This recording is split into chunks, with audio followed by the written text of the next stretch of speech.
Talk to me about why you're choosing to run in this House District 55 race. Good. For that, I have to back up a little bit. Okay. So, I came here legally, and having lived in a different country under a different government makes you look at stuff differently. So I'm originally from Germany. My wife back then, we met in 2009. My wife back then was Army active duty. She was stationed over there. I was working as a German citizen for the United States military. And we met, and then she brought me over here. And so I never thought in a million years, I'm moving to the greatest country in the world. A lot of people don't appreciate that. They don't realize it. But never in a million years I thought I would run for office. Because when I was growing up, hey, look at America, they have it all figured out. Everything is fine. Doesn't matter if you're Republican or Democrat or independent or whatever. At the end of the day, everybody should have the same goal, right? We just preserve our rights, our freedoms, take care of our responsibilities, and keep stuff great. And that's just what it is. So then I came over here in 2011, became a citizen in 2016, and as soon as I became a citizen, of course, I started voting. You cannot do that as a legal resident. So then I got a little bit more involved in politics, just observing, seeing what's going on. And then I realized, I feel bad saying that, but now I have to step up and say, you know what, people, you're doing it wrong. I don't like what I'm seeing. I don't like where this is going. It's a dangerous road we are on. And I'm tired of the establishment and career politicians because I'm blaming those people on the problems that we're having. I don't think our problems are super complicated to solve. We just need pro-American policies, and we have to live our American pride, and we have to step up and call things out for what they are.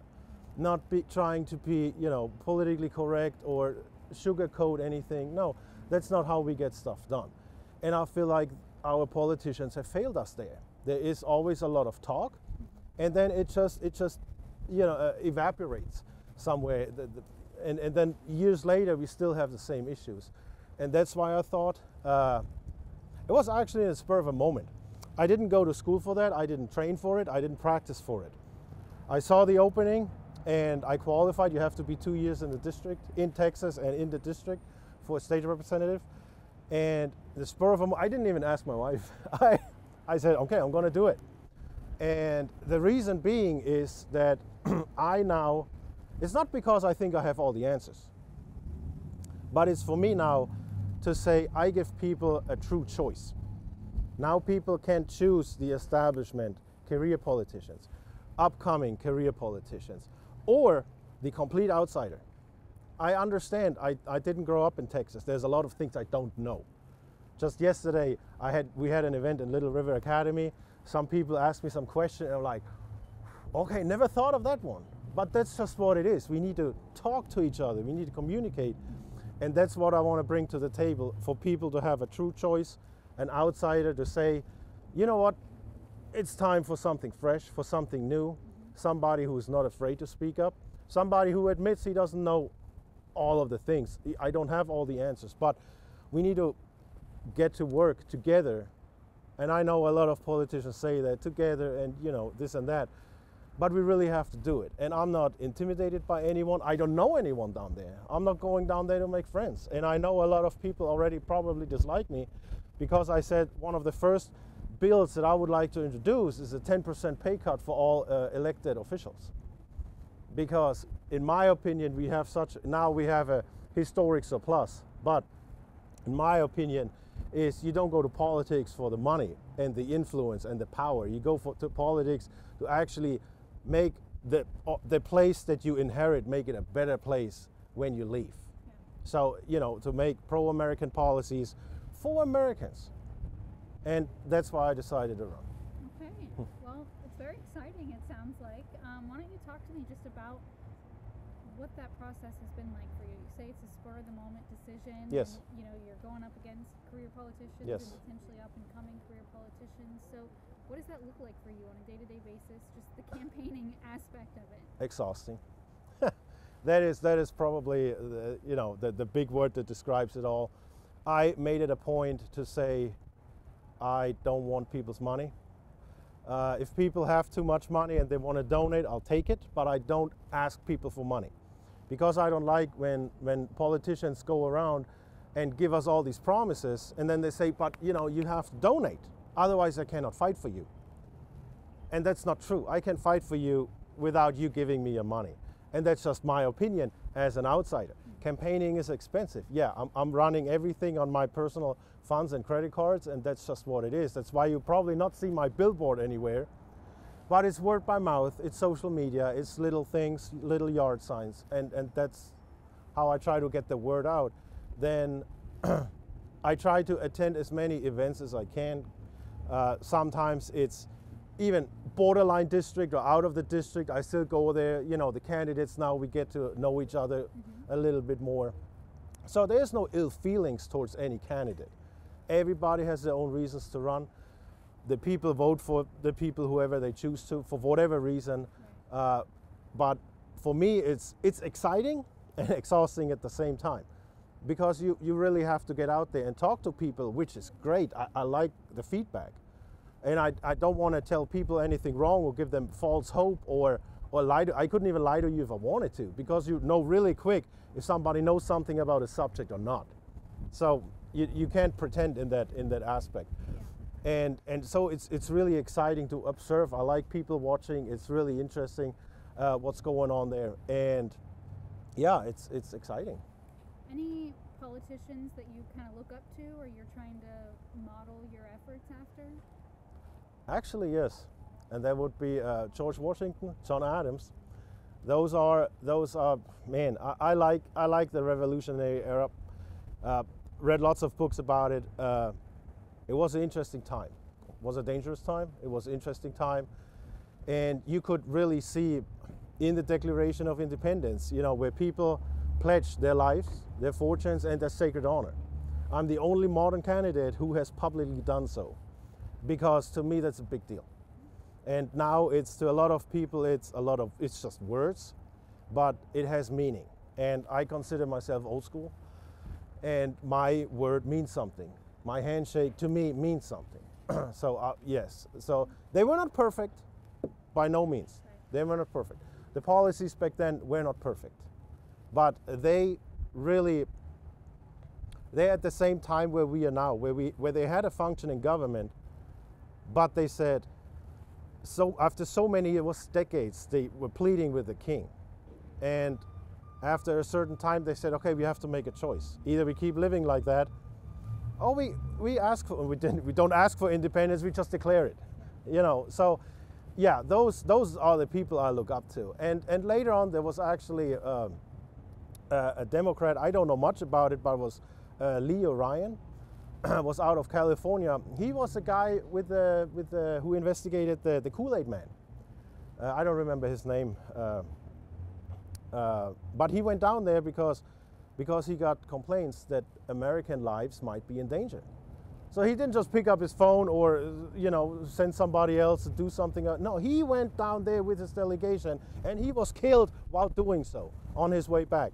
This is the people we should look up to. They take action, they care about the people, because he could just brush it off. Apparently he went undercover into a prison too. I don't know how you do that as a sitting congressman that nobody recognizes you. My hat's off to those people. Yeah. They put a lot on the line to work for the people, and he ultimately paid with his life for it. Let's talk about some of the issues. You mentioned that you saw problems just as a resident, a citizen. Yeah. Talk to me about the problems that specifically are facing District 55. Okay, there is a lot of problems that people talk about. Specifically, I got asked questions about public health. Now that's not my strong suit. There is people that know more about it. I have to do more research about it, but it is a concern, of course. The other issues, of course, property tax, the water issue that we're having, and this is all. The school voucher thing, big. And this is all, and I don't want to downplay it. Those are issues that people care about, that we have to find solutions.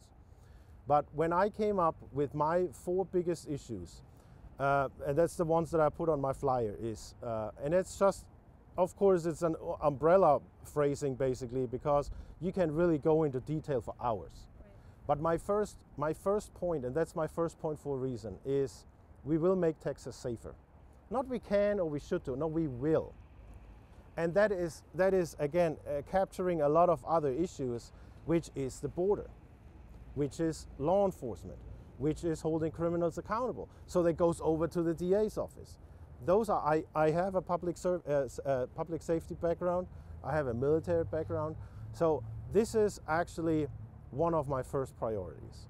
This needs to be fixed, because if that is not done, if we don't take care of that in a long-term effect, then all the other things don't mean much, because it's all endangered. So, and this is how I approach it. I have this priority, and then meantime, I learn about the other issues, and then we find a solution there. Again, a sustainable solution. Right. You brought up the vouchers, the school choice. Obviously, we've seen the governor come to town to endorse one of the candidates in this race, all seemingly around the school choice debate. Yeah. Talk to me about where you stand on the issue. That is a great question. And to a lot of people, school choice is one issue, or school voucher. It's just they want it, and then they think all the problems are gone. But it's not the case. To me, it's 2 issues. One issue is school choice in the truest sense of the word. School choice. If you live in Temple, for example, and you want to get your kid in a school in Waco, you should absolutely do so. You should be able to do that. And on the other hand, of course, you cannot expect Waco to run a bus down here to pick up your child, so transportation would be on the parents. Everybody talks about parental rights. It's important. But we cannot forget about parental responsibilities. They are also equally important. So that is my school choice. It should never be up for discussion. If they have a place, they should take your kid. Just like if you take it to private school. If you qualify, they should, you should be able to go there with your child. Now the other side is funding. Right. And that's my issue, because I have trust issues when it comes to politicians. So I have my issues with Abbott where I disagreed with him, but I also now with the border, I agree with him. So, it's just something we need to talk about. And just because I disagree with you doesn't mean I hate you or resent you or something. It's just, okay, I don't agree with that. So with the funding, the problem that I'm having is that now the government, again, wants to create more accounts. It's nice, is what it's called an education savings account. It sounds nice on paper. Who doesn't want that, right? But what happens to that money? Who takes care of it? Who decides how much goes in there? How much access do you really have? Is it all controlled through the government? You have to fill out paperwork to get it, to transfer your child. What if something happens? Your child goes from here, then it goes over there. What happens to your money? So I think, first of all, politicians have to dissect the bills for the people, lay it out so that people can really understand into detail, not just headlines or 2-3 pointers that sound good. And then also the news has an obligation to bring this out to the people. My opinion. It's because, yes, we as citizens, we have an obligation too to find information, but the news should report the facts, period. Right. So that is my issue. Also, along those lines is that I personally don't like public funding to private schools. Hence the name private. So if that school, their tuition is an X amount of dollars, if you have that, sign up your kid. They still don't have to take your child. So, but then you want public, which in the end it's our money. I get that. There's no arguing about that. It's our money. But it doesn't really help you out, because $8,500, I don't know a tuition to a private school that's $8,500. So you still have to pay extra to it, and they still have to accept your child. So my opinion is that we should fund public, they're already funded, but we should focus on public schools to elevate, to raise the standards and not constantly lower it. There's nothing wrong with public schools. We just need parents to be parents again. We need teachers to be teachers again. And then that we don't have issues in those schools. We also need law enforcement be law enforcement again. And if something happens at school, we take care of the problem, which I don't want to get too much into it because it's really frustrating. But that's a different subject. So my school choice, my solution looks a little bit different. My idea of it, I don't think it's the ultimate solution, but I think it can be built upon. And we have to sit all at the same table at the same time and talk it out. And I don't know what they do down there. I don't know why it takes so long. But if we fund all this voucher program from the surplus, from the historical surplus, what do we do if the money is gone? Then we go back to square one and have to start over. My opinion, I might missing something. I don't know, but that's my opinion. I want to make sure I'm kind of grasping Yeah. your stance here. So you agree that in a perfect world, sure, parents should be able to send their kids where they want. Yeah. But right now, you don't see a plan where public dollars can effectively go to private education. If that is the case, then I don't. Well, it is our money. It's all taxpayer money. So yes, I agree with that. But that you should be using it, but not through the government. If the government gives you money, they won't have a say in it. So what happens, in my opinion, what should happen in that case, you should get a refund. Like you file your yearly tax return. Your kids don't go to public school anymore. You don't take the service anymore. You should get at the end of the year some money back because your kids go somewhere else. Same for homeschooling. I support that.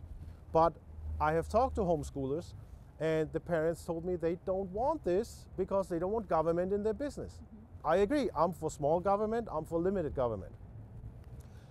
But in my opinion, that's more fair because the money goes back to you and then you put it towards your kids' education. Instead of you telling the government, hey, my kid is now going over there, can you transfer the money? How I does don't know. the government know if I'm going to take that money and put it towards my child's education? What if I buy new shoes? Well, or- they don't. And this is also waste, fraud, and abuse. That's always an issue. But I also see the issue with when the government takes care of it. So we have a spending problem, and they tell us always to cut back and, to just make do. People have 2-3 jobs. But the government doesn't have this. They don't answer to the people like that. They always make it work somehow. They always take taxpayers' money, and they're always getting paid. So that's a whole nother subject where I get upset about when it comes to those lockdowns, or when it came to those lockdowns and shutdowns. That's not okay. But that is, yes, I mean, there is an obligation, absolutely. And the question is, do we trust the government with the money, or do we trust the parents with the money? So, but yes, at some point, you have to, what do you call it? There comes the responsibility, of course, that you say, yes, I did that, and he has proof. Sure. I mean, Accountability for it. that's the word. Yes, accountability, absolutely. Sure. Do you have kids in the district? Just curious. Yes, we got 3 kids. The oldest one graduated Harker Heights, and the 2 younger ones, they go to academy. And you talked a little bit just about trying to get more funding to public education. You think that would be a priority for you? Well, a priority. I mean, right now it is funded. I just feel like with the how we use that surplus, in the end, it should go back to the people. It's the people's money.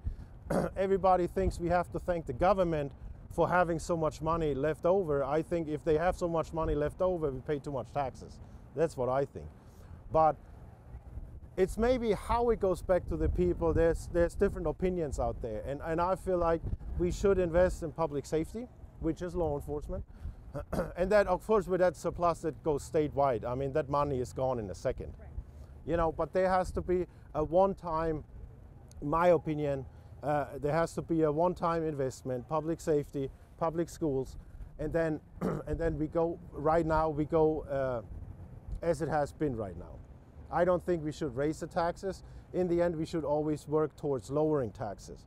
But we also have to be real enough saying we will never live in a tax-free world. It just won't happen. My question is, or the issue that I'm having that I want a solution to is, how can we get rid of property tax without increasing other taxes or implementing other taxes? That's also a big issue to me. As long as we pay property taxes, you never own anything.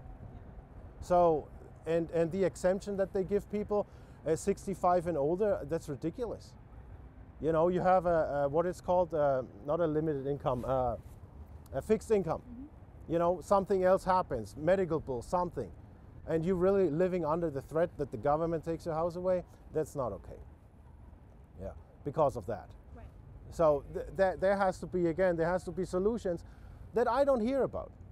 And nobody's talking. They say, yeah, we want to get rid of property tax, but okay, how? And then again, if a big chunk from the property tax is funding public schools, how do we supplement for that? How does it work out? There has to be more detail out there. And I think they need to hammer out a deal. They have to work on it.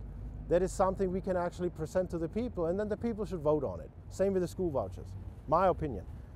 Yeah, I was going to ask kind of what you think about what went down in Austin these last several months with the special sessions and the governor seemingly threatening Congress to pass this issue that was his priority. First of all, I don't have an issue that these people go to work. That's what they're there for. If they work all 2 years through their term with special sessions, then that's what it is. That's what they're here for. That's what they should do. Where I have a problem with is that what I didn't like is, that's where I disagree with the governor, that he says, if you guys pass the voucher bill, I put in teacher pay raises. Totally wrong. We don't hold bills hostage like that. I'm all for making single issue bills. So if you want to talk about teacher pay raises, put it in a bill, vote on it. And then we talk about, I don't know why I'm yelling at you, but Passion, I appreciate it. it's just upsetting. And then if you want to talk about vouchers and school choice, we make that an issue and then we vote on that. Yeah. I strongly disagree with that. Sure. That's not okay. And obviously you have to balance in kind of what you think is right and then what the people of the district think is right. Yes. Some of your opponents are talking about a proposition that was on the ballot a couple years ago where I think it was 89% of voters said they wanted school choice. How do you kind of take that into account for your plan? Well, that is a great question because my wife asked me the same. She says, you know, if you're strongly against something but the voters want it, you know, would you go with what your voters want? And I do have issues where I won't budge, and that's things like Second Amendment, public safety, like law enforcement. I'm not gonna go budge on that. What happened there in the past, maybe not necessarily in this state. Texas is still a better state than most others when it comes to that. So I don't have much wiggle room on that. And there's a lot of other issues, like I said before, I still have to learn about. And I want to reach out to the people. I'm always available for the people already, you know, if they have a question or if they have concerns. And a few people do reach out. But the thing is, I need enough feedback to see from the people, you know, I don't want to say how is the temperature, but how is everybody feeling on some issues, you know, and then make the right choice for the people. In the end, what I ask myself and what I expect from these politicians is, before they even start or before they even think about introducing a bill, they have to ask themselves, how is this benefiting the people? How is this benefiting the state? Or if they're in Washington, how is this benefiting this country? Yeah. That should be the first questions they ask themselves. And that's how I want to approach it. If somebody has an idea, if we need a solution, okay, how is this benefiting the people? And not necessarily me or the government or some wealthy donor organization, because that's not the people that we don't represent special interests. Right. We represent the people. For sure. Yeah. How do you think you would handle, obviously, like it or not, you know, getting things done in Austin at the national level? You have to work with other politicians, and it sounds like, you know, you don't totally appreciate how things are typically done there. There's probably going to be a lot of people reelected that have been there for a long time. How do you see yourself working with those people to actually get things done? Yeah, so another great question. Few events back, I said at the end of my 2-minute speech, I said, I don't just challenge the incumbent, I challenge the establishment. And I know it probably, you know, ruffled some feathers or, you know, not making a lot of friends there. But again, that's not the point. We don't have to like each other, we should always respect each other. And at the end of the day, we should work on the same goal, which is, again, to me, it's not important that my name is on a bill. If you wanna introduce a bill and pass a bill, and I like what's there, I support you. I don't need the pat on the shoulder and say, hey, Estrada, good job, or thanks for that. I don't need that. Believe it or not, my ego is not that big. I want solutions, because again, I came to the greatest country in the world, and now watching how it all crumbles nationwide. And I don't like that. That's why, in my opinion, regular people need to step up and not just complain online, on social media, but actually get up and do something. And that's why I decided to run. I'm willing to work. I'm willing to work with anyone, Democrats, Independent, I don't care. But at the end of the day, I want to see what is your original intention and what is your goal. Are we working for the people? And is this bill, is that solution that we here presented, that we are working on, is it actually for Texas, or is this for some other entity, or on the national level, is this for a different country? Yeah. God forbid we would spend all that money here, our problems would be half as bad. For sure. Yeah. With that same mindset, I'm just curious what you think about Hugh Shine's effort to go against the governor's preference here. Obviously, he's been kind of alienated by the governor for making that decision. But do you have some respect there that he kind of stood his ground, that school choice is something that he doesn't think will benefit his district? In general, yes. If there's something you disagree with, you should be able and unafraid to say so. And they know each other, so they have talked before. It's not that you walk up to a random stranger and said, hey, I don't like that. So they have an established relationship. So I'm not upset that people disagree there. I'm upset that when I started out running and then went back a little bit, and I'm not researching everybody down to, back to high school. I'm not doing that. But when I go back to 2016 and you tell me about issues in 2016, and now 7-8 years later we still have the same issues, that's when I get an issue. Like, I know he's not the sole decision maker, but where's the energy? Where are we going? We have been through was a border symposium. I don't know if you guys were there. So they say it's a discussion, but it wasn't a discussion. It was story time. And then at the end of the day, they didn't even take questions from the public. There was an older gentleman raising his hand several times, and they didn't even look at him. That is not okay. So I don't need you to give me story time or telling me how great of a job you did. I need you to tell me what's going on right now and how we handle it. And I think that's what the people need to hear, not what happened, several years back. Right. So yes, I agree with him. Coming back to your question, if you are against it, if you have an issue with it, then say so. Don't be afraid to speak out and say, hey, objection. Mm-hmm. On the other hand, I disagree with him that several issues have been going on for so long, and even he's not the sole decision maker. But where's the energy?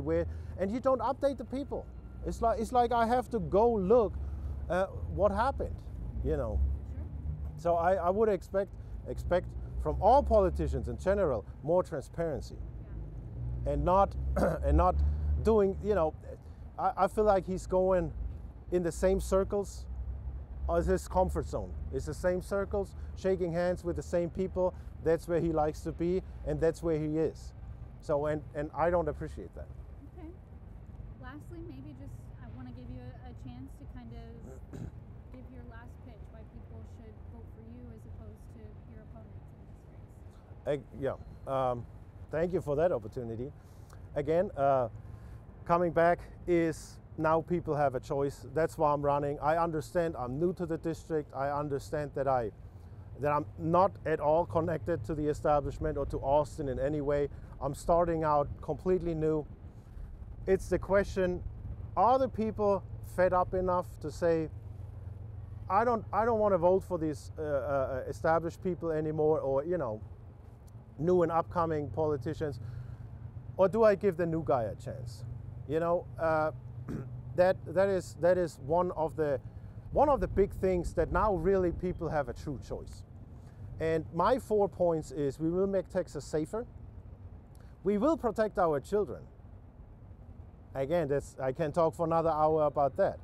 The third point is that we will make living and business more affordable, because it's draining everybody, not just you and me, you and I. But the fourth point is also, I want to reduce government in size and hold them accountable. It is once that I want people to understand that, yes, I'm learning as I go, but I'm not afraid to stand up, to speak up. And like I told several other people, the kind of person that I am is, should we get, and I know that's a harsh comparison, but should we get invaded by a foreign army, I'm gonna be in the trenches with you. I'm not gonna be hiding out in my office, in my air-conditioned office, and play on my phone. That's just the kind of person I want people to understand. That's what we do. We handle business. We take care of it. And we cannot be afraid, because Americans are not afraid. We see a challenge, we stand up to it, and we face it. And we make it through. Yeah. Great. Last question for you, just what's your outlook on the race right now? How confident are you feeling? I mean, kind of what's your feel of it right now? I feel confident that with all the people that I talked, that they see where I'm coming from. I always said, back when I did my job interviews and applied for a job, I said, I don't know if I can say that on TV, but I came, and you might have to bleep it out, but I came with a no bullshit warranty. So I don't do that. I don't do bullshit. I don't do drama. And I wanna find solution. What's the problem? Just give me the problem. No story time. What's the problem? And then we find a solution. And I think that people get that from me. I want to. It is. I'm not. I don't practice my speeches. I speak from the heart, from the mind. It is. I don't write. I do make notes sometimes if I have an important name or important date. I don't want to screw that up. But I don't really practice. It is, to me, it has to come out. Whatever, English is my second language. So I cannot smooth talk like John Adams can. I mean, he can yell at you and insult you and you still say thank you afterwards. But however, I feel that's what comes out. And I think people appreciate that, and people realize that. They don't get any, wild stories from me. And, if I don't know something, I don't know it. And then, we go and find out.